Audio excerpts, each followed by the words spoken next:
4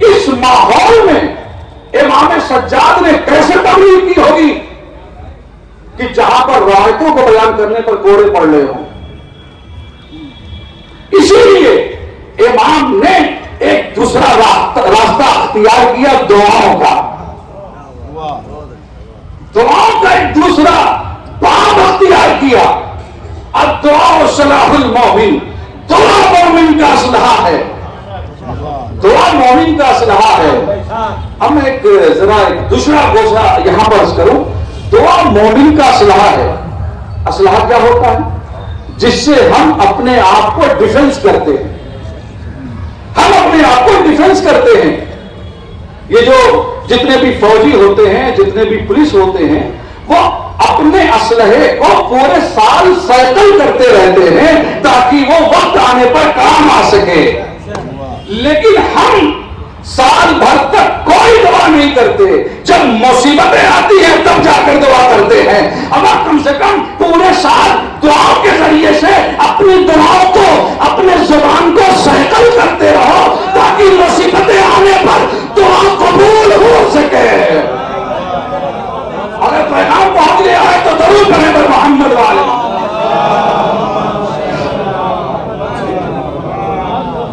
پوری سال کچھ نہیں، نہ نماز کی توفیق نہ روزے کی توفیق۔ جب مصیبت آئی اب دعا کرنے چلے ہیں۔ ارے اللہ تو خود کہہ رہا ہے مومن کا اسلحہ ہے دعا۔ اور جب آپ اسلحے کی مرمت نہیں کر رہے ہیں، اسلحے کو سائیکل نہیں کر رہے ہیں پورے سال، تو کیا ایک وقت میں اللہ دعا قبول کرے گا؟ آپ تو اس سے ناراض کیے پڑے ہیں پورے سال۔ تو گزارش یہ ہے، چوتھے امام نے اس ماحول میں تبلیغ کی ہے کہ جہاں پر روایتوں کو بیان کرنے پر کوڑے پڑتے تھے، حدیثوں کو بیان کرنے پر کوڑے پڑتے تھے، اللہ کے اس رہبر نے، ہادی نے اپنا ایک نیا رخ اختیار کیا دعاؤں کا۔ اب یہاں پر اپنے سامنے سے ایک بہت ہی عجیب و غریب فکرہ ہے، مجھے امید ہے کہ آپ صرف اسے سنیں گے نہیں بلکہ سنبھالیں گے بھی۔ عرض کر رہا ہوں، امام نے دوسرا رخ اختیار کیا تبلیغ کا۔ امام وہ ہوتا ہے جو زمانے سے متاثر نہیں ہوتا۔ توجہ چاہتا ہوں، امام وہ ہوتا ہے جو زمانے سے متاثر نہیں ہوتا بلکہ زمانے کو متاثر کرتا ہے۔ ضرور پڑھے گا محمد والے محمد کا۔ امام نے زمانے کو متاثر کیا دعاؤں کے ذریعے سے، اور پھر ایسی ایسی دعائیں ہیں۔ امام سجاد کا پورا ایک صحیفہ ہے، صحیفہ کاملہ، آپ اس کو دیکھیے، دعاؤں کے فقرے کو دیکھیے۔ امام نے بہت سی جگہ پر اس مقصد خلقت کو بیان کیا ہے، دنیا کیسے خلق ہوئی اس کو بیان کیا ہے، یہ چاند اور سورج اور یہ اس کا ہواؤں کا پریشر کیسے دنیا میں خلق ہوا وہ بیان کیا ہے ہمارے چوتھے امام نے۔ اور پھر بتایا ہے کہ دعا کیسے کی جاتی ہے، دعا کیسے کی جاتی ہے، دعاؤں کا طریقہ بتایا ہے ہمارے سید سجاد نے۔ ہم پورے سال گناہوں میں ملوث رہتے ہیں اور پھر دعا کرتے ہیں پروردگار دعا کو قبول کر لے۔ ہماری دعاؤں میں، ہمارے فکروں میں وہ طاقت نہیں ہے کہ جو باب اجابت تک جائے۔ پہلے زبان میں وہ قوت تو پیدا کرو کہ دعاؤں کے فکرے آسمان تک جائیں۔ نہیں، مجھ میں کمی رہ گئی، میں عرض نہیں کر سکا، میں آپ حضرات تک نہیں پہنچا سکا۔ ایک مثال تو بھی آپ چہک جائیں گے۔ عرض کرو، مثال کے طور پر یہ انڈیا میں جو ڈومیسٹک فلائٹس ہوتی ہیں وہ بہت کم، جو دوری ہوتی ہے وہ ان کی بہت کم ہوتی ہے، تو تھوڑا سا نیچے جاتی ہے، جیسے مثلا ایودھیا سے دلی جانا ہے یا لکھنؤ سے دلی جانا ہے، تو اس میں جو رینج ہے وہ صرف 400-500 فٹ کی اونچائی سے جائے گی، کیونکہ اسے بہت ڈسٹینس نہیں طے کرنا ہے۔ لیکن وہ جو لانگ ڈسٹینس کی فلائٹیں ہوتی ہیں نیو یارک ٹو دلی یا دلی ٹو نیو یارک، وہ 17 گھنٹے 18 گھنٹے کی فلائٹیں ہوتی ہیں، مسلسل 18 گھنٹے فلائٹیں چلتی ہیں، تب جا کے اپنے ڈسٹینس تک پہنچتی ہیں۔ اس میں جو آئل استعمال ہوتا ہے، تیل استعمال ہوتا ہے، وہ پیور ہوتا ہے، اس لیے کہ اسے لمبی دوری طے کرنی ہے، بالکل فلٹر ہوتا ہے۔ کیوں؟ اس لیے کہ اگر فلٹر نہیں ہوگا تو جہاز گر جائے گا۔ اس لیے شاید ابھی مثال سے واضح نہیں ہو پایا، یہ مثال والد صاحب دیا کرتے ہیں، میں بھی دے رہا ہوں۔ مثال کے طور پر آپ کسی ڈاکٹر کے پاس گئے تو ان سے کہا کہ جو ہے تھوڑا لیور میں انفیکشن ہے، دوا دے دیجیے۔ اب انہوں نے ہومیوپیتھ کی ننھی منی دوا دی اور آپ کے حوالے کی، کہا لیجیے وہ دوا کھائیے، انشاءاللہ صحیح ہو جائیں گے، صحت یاب ہو جائیں گے۔ اب وہ جیسے ہی دوا دی، کہا دیکھیے کھانے سے پہلے کچھ احتیاط ہے اور کھانے کے بعد کچھ احتیاط ہے۔ کہا کیا ہے؟ کہا کھانے سے پہلے تیل اور مسالہ نہ کھائیے گا۔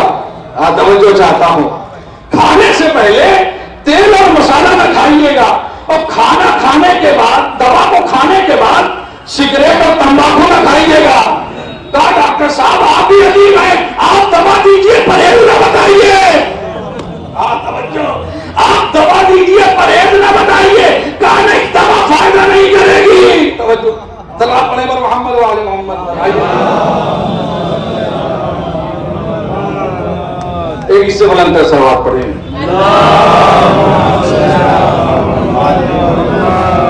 کہا ڈاکٹر صاحب آپ صرف دوا دیجیے، سب کچھ میرے پر چھوڑ دیجیے۔ کہا نہیں دوا فائدہ نہیں کرے گی، اس لیے دوا کو فائدہ کرنے کے لیے یہ تدبیر ضروری ہے۔ دوا اسی میں فائدہ کرے گی جب آپ یہ پرہیز کریں گے۔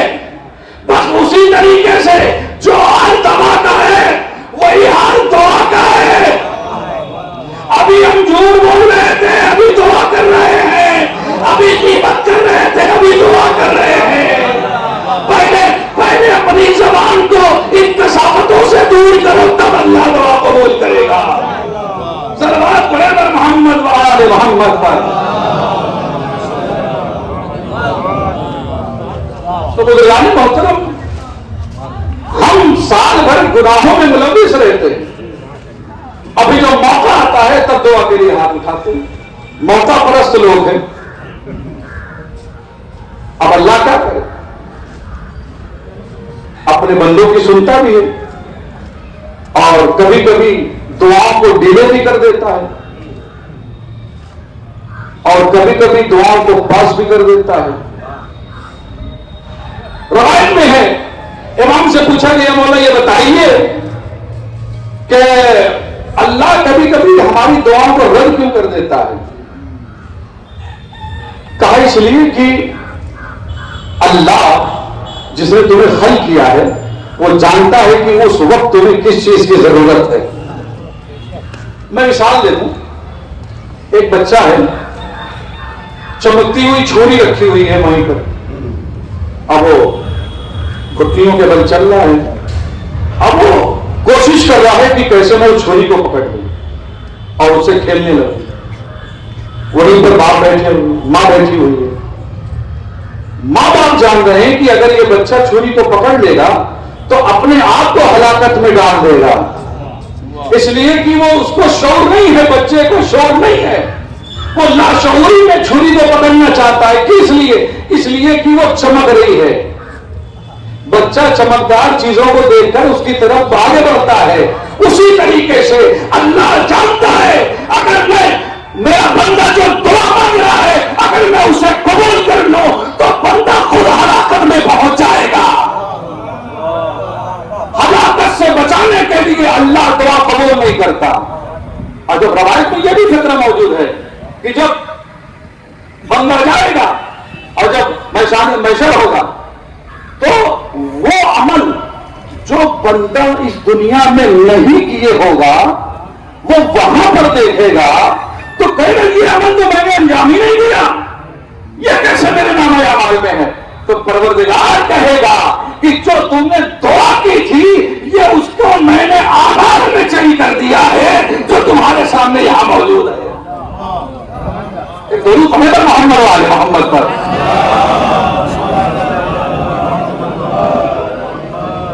تو یہ ہیں سید سجاد جنہوں نے دعاؤں کے ذریعے سے تبلیغ کی ہے. ہمارے سید سجاد کا ایک خاص عمل یہ تھا کہ وہ کثرت سے غلاموں کو خریدتے تھے اور انہیں قریہ قریہ شہر شہر تبلیغ دین کے لیے بھیج دیتے. میں نے عرض کیا تھا نا ابھی کہ روایتوں کو بیان کرنے پر پابندی تھی, حدیثوں کو بیان کرنے پر پابندی تھی. امام غلام کو کنیز کو خریدتے تھے, انہیں تبلیغ دین سکھاتے تھے, شریعت کی باتیں سکھاتے تھے اور اسے پھر امام کہتے تھے ایک گلاس پانی لے آؤ. ایک گلاس پانی لاتے تھے اور فوراً امام کہتے تھے میں نے تمہیں آزاد کیا. ایک گلاس پانی کی امام آزاد کر دیتے تھے, جاؤ اور تبلیغ دین کرو. اور بہت سی روایتوں میں موجود ہے کہ امام خود ہی کھانا کھاتے تھے نکال کر, کوئی کنیز وغیرہ نہیں دیتی تھی, خود ہی کپڑا دھلتے تھے, یہاں تک کہ گھر کے جتنا کام ہے خود ہی کرتے تھے. تو پھر امام کنیزوں کو کیوں رکھتے تھے, غلاموں کو کیوں رکھتے تھے؟ کہا اس لیے کہ وہ شریعت کو سیکھیں, نانا کے جو پیغام ہے اس کو, جو ان کے جد کا پیغام ہے اس کو بتائیں اور پھر جو وہ اپنے ذہن نشین کر لیں تو قریہ قریہ شہر شہر جا کر اس کو پھیلائیں. تو محترم عرض کروں, وقت ختم ہونا چاہتا ہے, عرض کروں کہ ہمارے چوتھے امام وہ ہیں کہ جن کا لقب سید الساجدین ہے, زین العابدین ہے, عبادت کی زینت ہے, سید الساجدین ہے. دو قول امام کی نقل کر دوں انشاءاللہ محظوظ ہوں گے. چوتھے امام نے کہا کہ جب بھی تم کسی کو خیر و خیرات کرو تو اس کا شکریہ بھی ادا کرو. ہاں توجہ چاہتا ہوں, ہاں بڑا نزاکت والا ہے فکر ہے مولانا. جب بھی تم کسی کو خیر و خیرات کرو تو اس کو شکریہ بھی ادا کرو, اس کو تھینکس کہو. کس لیے مولا, کس لیے ہم اسے خیر و خیرات بھی دے رہے ہیں, شکریہ بھی ادا کر رہے ہیں, کچھ جم نہیں رہا ہے, کچھ اچھا نہیں لگ رہا ہے. کہا نہیں, شکریہ بھی ادا کرو اس لیے کہ اس نے تمہارے مال کو اعمال میں چینج کر دیا.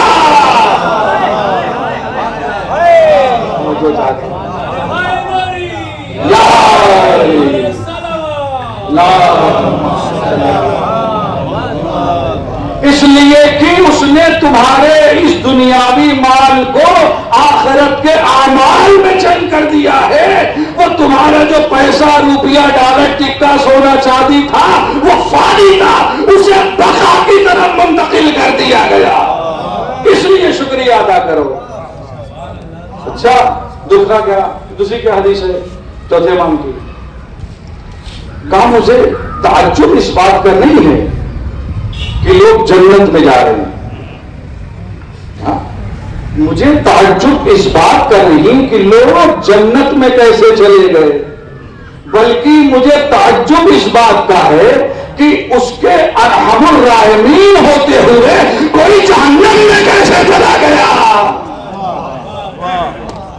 درود پڑھے گا محمد و آل محمد.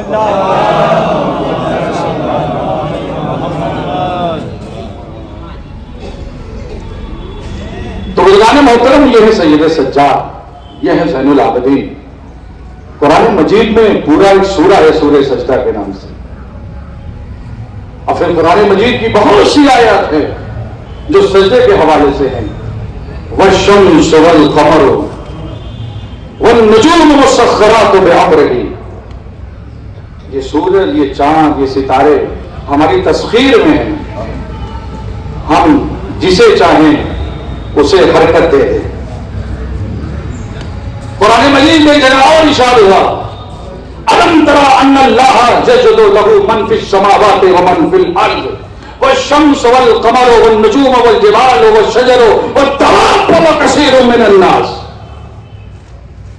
یہ پوری کائنات میں یسجد لہ من فی السماوات ومن فی الارض, سماوات ومن فی الارض, اس کائنات میں زمین و آسمان میں جتنی بھی چیزیں ہیں سب اللہ کا سجدہ کرتی.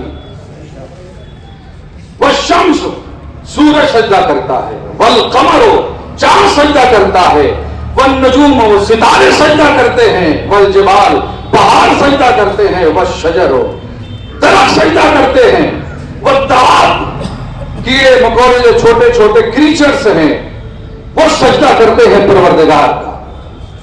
قابل اور بات یہ ہے والنجوم ستارے بھی سجدہ کرتے ہیں, اور جب کسی ستارے میں شوق سجدہ حد سے سما ہوتا ہے تو وہ آسمان سے زمین کی طرف آتا ہے, مگر اتنا باشعور ہے کہ آ کر در در سجدہ نہیں کرتا, حیدر کے در پر سجدہ کرتا ہے. ستارہ آسمان سے چلتا ہے, زمین کی طرف آتا ہے, کسی اور جگہ پر سجدہ نہیں کرتا, حیدر کے در پر سجدہ کرتا ہے. وطن عزیز کے قابل فخر سامعین کے سامنے ایک نقطہ عرض کرنے کا جی چاہتا ہے کہ ہماری معراج یہ ہے, ہماری معراج یہ ہے کہ جب ہم زمین سے آسمان کی طرف جائیں تو معراج پاتے ہیں. ستارے کی معراج یہ ہے کہ وہ آسمان سے زمین کی طرف آئے تو معراج پاتا ہے. یہ ہے معراج, یہ ستارے کی معراج ہے. چونکہ آپ نے توجہ سے سنا اس لیے مجھے دو مصرے یاد آ گئے.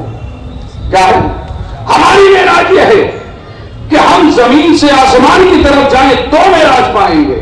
ستارے کی معراج یہ ہے کہ وہ آسمان سے زمین کی طرف آئے تو معراج پائے گا. یہ چیزیں کہ شاعر نے بڑے ہی خوبصورت انداز میں دو مصرے کہے کہ ستارہ عرش سے آ کر یہ بولا. دیکھیے ستارہ عرش سے آ کر یہ بولا در زہرا کی اونچائی بہت ہے. ستارہ عرش سے آ کر یہ بولا در زہرا کی اونچائی بہت ہے. کون سا ستارہ تھا, کہاں سے آیا تھا کسی کو نہیں معلوم. در فاطمہ پہ آیا تو مشخص ہو گیا, کوئی نہیں جانتا تھا نام کیا ہے. جب در فاطمہ پر آیا تو نام پڑ گیا زہرا. اس کا مطلب یہ ہے کہ اہل بیت وہ ہیں جو تشخیص دیتے ہیں, جو نام دیتے ہیں, پروان چڑھاتے ہیں. ہم کہیں اور نہ ہو گے. اب ستارہ کیا تھا, آسمان کی جھرمٹ میں تھا, کوئی جانتا نہیں تھا کہ کون ستارہ کہاں رہتا ہے, کیسے رہتا ہے. جب در فاطمہ پر آیا نام مشخص ہو گیا, نام زہرا پڑ گیا. اہل بیت بتانا چاہتے ہیں کہیں اور رہو گے, پھٹکتے رہو گے, در اہل بیت پر آ جاؤ گے, نام لیوا ہو جاؤ گے, تمہارا ایک نام ہو جائے گا.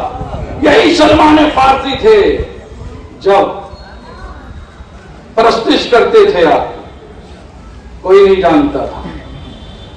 رسول کے پاس آئے, در اہل بیت پر آئے, سلمان منا اہل بیت ہو گئے. اہل بیت بتانا چاہتے ہیں کہ دیکھو اگر تنہائی اور ویرانگی تمہارا مقدر ہو, لیکن اس در پر آ جاؤ گے, اس ذات سے اپنے آپ کو منسلک کر لو گے تو تمہیں ایک پہچان مل جائے گی, ایک معیار مل جائے گا, ایک اسٹیٹس مل جائے گا. اس لیے کہ یہ وہ در ہے کہ جہاں پر اگر حر آیا تو اپنی پیشانی پر رومال فاطمہ لے کر گیا, یہ مقدر لے کر گیا. اور وہ رومال فاطمہ کیوں لے کر گئے؟ اس لیے کہ حسین نے یہ دیکھا تھا کہ حر کی پیشانی پر ندامت کا پسینہ ہے, رومال کو دے کر ندامت کے پسینے کو ہٹا دیا, رومال فاطمہ کو حوالے کیا. اب میں سمجھ نہیں پا رہا ہوں کہ یہاں سے رفتے مسائل تو یہ فضائل کے ایک آپ دو خوشی اور بچ کرو. ایک درود پڑھیں پر محمد والے قرآن اہل بیت زندہ باد, بن کے نہ بنو, حسینی بن کے جو بولو. قرآن اہل بیت زندہ